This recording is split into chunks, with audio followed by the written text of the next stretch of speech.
తల్లికి వందనం సిస్టమాటిక్గా లేదన్నారు సిపిఎం రాష్ట్ర కార్యదర్శి శ్రీనివాసరావు.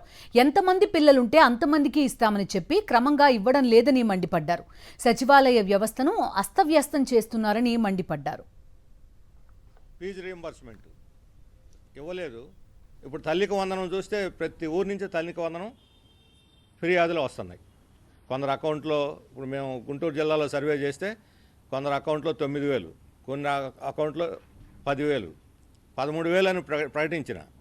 3 బిడ్డలు ఉన్న వాళ్ళకి 2 బిడ్డలు, కొంతమందికేమో ఒకరున్నా 4 బిడ్డలు పడిపోయినాయి.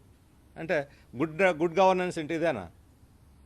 ఒక తల్లికి వందనం సిస్టమేటిక్గా ఇంట్లో బిడ్డలందరికీ మీరు చెప్పిన 13,000 సక్రమంగా అందించలేకపోవటం ఇదేనా గుడ్ గవర్నెన్స్ అంటే? ముసలి వాళ్ళకి, సింగిల్ ఉమెన్కి కొంతమంది, చాలామందికి ఇప్పుడు డినై చేస్తున్నారు, ఇవ్వటం లేదు. సరైనటువంటి రికార్డులు కూడా భద్రపరచడం లేదు. మొత్తం సచివాలయ వ్యవస్థనంతా అస్తవ్యస్తం చేసేస్తున్నారు. వాళ్ళు ఉంటారో పోతారో ట్రాన్స్ఫర్ చేస్తారో తెలియటం లేదు.